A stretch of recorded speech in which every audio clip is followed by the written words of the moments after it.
The wind howled over the plains, carrying dust and silence across miles of barbed wire fences and rust-colored hills. At 62, Jack Morrow had grown used to silence. He lived on a worn-out ranch outside Riverton, Wyoming, alone ever since cancer took his wife and time took his sons to cities where land was something you rented, not bled for. That morning, as Jack drove his pickup along the fence line to check for brakes, he spotted something that didn't belong, a flash of red against the gray fence posts. As he neared, his brow furrowed. It was a girl. She looked about 16, tangled hair whipping in the wind, wrist tied to the fence with a rope so coarse it had cut through her sleeves. She didn't scream. She didn't cry. She just stood there, silent as the sky, eyes hollow like she'd seen too much. Jack slammed the brakes. "Hey," he called out. The girl flinched. He stepped out cautiously, boots crunching against gravel. "You hurt." She said nothing. "Who did this to you?" She looked away, but her lips parted just enough. "My dad," she said, voice paper thin. Jack's breath hitched. He wasn't a man who asked for much from life anymore, but even he knew some things you didn't walk away from. He untied her gently. "You got a name?" She hesitated. "Riley." "All right, Riley," he said, offering his coat. "Let's get you out of the wind." Jack wasn't the fatherly type. He didn't know what to do with a 16-year-old girl who hardly spoke and flinched every time he got too close. He set up the guest room, left clean clothes on the bed, and made stew thick enough to stick to your ribs. At first, Riley barely touched it. She didn't trust him, and Jack, he didn't blame her. But over the weeks, something strange happened. Jack noticed she liked feeding the horses. She'd sneak into the barn before sunrise and stroke the old mare's nose, whispering to her like they shared secrets. One morning, Jack left an apple on the stable rail. He didn't say it was for Riley. He didn't have to. They didn't talk much, but the silence began to feel different, less empty, more peaceful. Jack never pushed. He just kept being there, steady present, like a fence post buried deep. Then, one day Jack found her gone. Her coat was still on the hook, her shoes by the door. But Riley was nowhere in sight. Panic gripped him harder than he expected. He searched the barn, the old hayloft, the creek behind the property. Finally, at the edge of the property line, he saw her, kneeling in the snow, clutching a worn backpack. He approached slowly. "You live in?" She nodded, avoiding his gaze. "I don't belong here, you've been kind, but kind people don't last around me."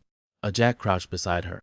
"Riley, I've seen cattle caught in barbed wire, wolves in the chicken coop, and hail the size of baseballs. I've had whole seasons nearly break me. You think one kid is gonna scare me off?" She looked at him then. Really looked. "Why are you doing this?" He took a breath. "Because someone should have done it for my boy. He left this ranch angry, felt like he didn't matter. I didn't know how to stop him. But I can do this right, with you." Riley wiped her eyes with her sleeve. "I don't know how to be okay." The Jack nodded. "Then we'll learn together." Spring came slow that year. The snow melted into rivers that soaked the pasture, and the grass came in stubbornly green. Riley started laughing more soft, startled laughs at first, like she didn't recognize the sound. She helped Jack fix the chicken wire, learned how to drive the old tractor, even taught the barn cat to sit on her shoulder like a pirate's parrot. And Jack, he stopped talking to ghosts. The house filled with sound again, pots clanking, boots thumping on the stairs, the occasional slam of a teenager's door. It was messy, imperfect, and good. One night after dinner, Riley handed him a folded piece of paper. Inside was a rough pencil sketch Jack, hat tilted back, sitting on the porch with the sun going down behind him. "That's how I see you," she said. He looked at it for a long time. "That's the best I've looked in years." They both smiled. Months later, a social worker came by, asking about Riley's situation. Jack stood on the porch, arms folded, watching as she spoke to the woman with a confidence he hadn't seen before. "No, I don't want to go back," Riley said, clear as the sky. "This is home." And that's when Jack realized she wasn't a guest anymore. She was family. The social worker, a younger woman with tired eyes and a clipboard full of checkboxes, looked from Riley to Jack. "Mr. Morrow, do you understand the legal implications of taking responsibility for her care?" Jack nodded once. "She's not livestock, she's a person. And she's got a place here, long as she wants it." Riley stood a little taller beside him. "I'll need to file paperwork." The woman said, more gently now, "It's a process, but I'll make sure we push it through." When she left, Riley didn't say anything at first. She just stood on the porch, arms folded, eyes scanning the horizon. Then, quietly, "I never thought I'd have someone stand up for me." Jack tilted his hat back and squinted at the sunset. "Well, I never thought I'd get another shot at being somebody's someone. Life's got a way of surprising the hell out of both of us." The following weeks passed like pages in a well-worn book. Riley started school in town. It wasn't easy. Some kids whispered, some judged. But she held her head high. After all, she had something most of them didn't. Roots now. A place that felt safe. Someone who showed up. She'd come home in the afternoons and help Jack finish whatever chore the day had left undone. Repairing the old windmill, mucking out the barn, mending fences. Sometimes, He'd catch her sketching in the hayloft or talking to the horses like old friends. The shadows that once followed her began to lift piece by piece, and Jack too softened. His gruff edges dulled, and his days filled with new rhythms, school schedules, grocery runs for peanut butter, and late-night conversations under the stars.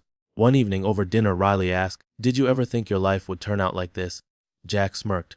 "At my age, I figured the only thing I had left to look forward to was dying in my sleep and being found by the cat."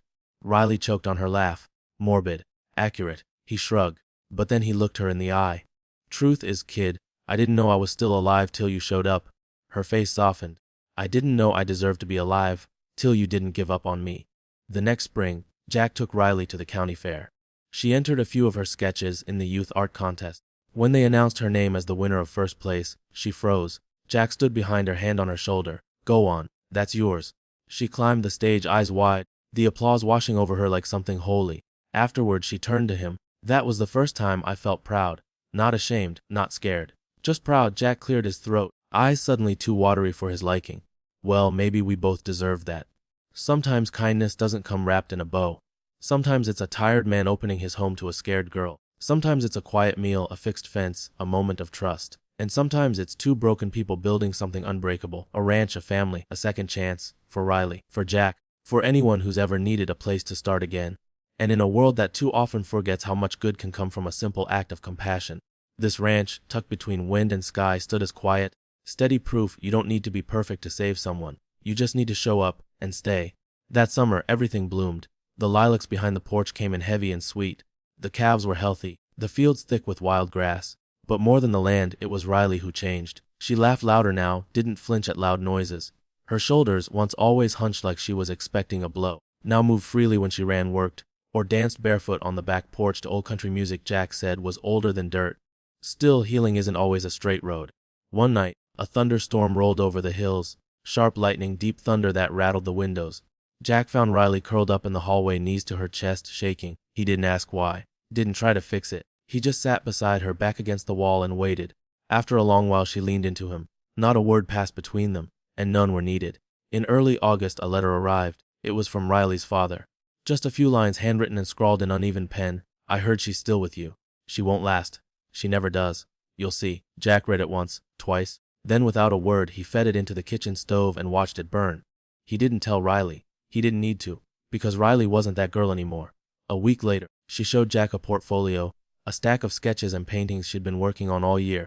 Landscapes, portraits of ranch life, even one of Jack holding a fence post with the wind blowing through his shirt and beard. "This one," she said, tapping a painting of the ranch at sunset. "I want to submit to the art school in Missoula. There's a program for people like me." The Jack looked at her for a long time, then nodded. "Then let's get you there. But what about the ranch? About you?" He smiled. "The ranch'll still be here. And I've got 10 more miles of fence to fix, so I figure I'm not done yet. But Riley, this dream of yours." He placed a hand on her shoulder. "Go chase it. I'll be here when you circle back." The day she left, Jack loaded her duffel into the back of the old pickup. The sunrise stretched gold across the hills, the air full of crickets and promise. "I don't know how to say thank you," she whispered, voice catching. Jack pulled her in for a rare hug. "You don't have to. Just live a good life. That'll be enough." She nodded, tears on her cheeks but a smile beneath them. "You gave me a future. You gave me one back," he said softly. Months passed. Seasons changed. The ranch stayed quiet but not lonely. Riley wrote often, letters filled with stories of studio classes, mountain hikes, and new friends. Jack kept them in a drawer beside the coffee mugs, pulling them out on cold nights like firewood for the soul. One afternoon in early spring, a package arrived. Inside was a framed painting. It showed a weathered man in a wide, brimmed hat standing on a ranch porch, a young woman beside him laughing into the wind. Taped to the back was a note in Riley's familiar, loopy handwriting, "For the man who taught me that broken things can still grow. I love you, Jack." Jack stared at it for a long time. Then he hung it on the wall, right above the fireplace where his wife's photo used to be, not to replace, but to remind.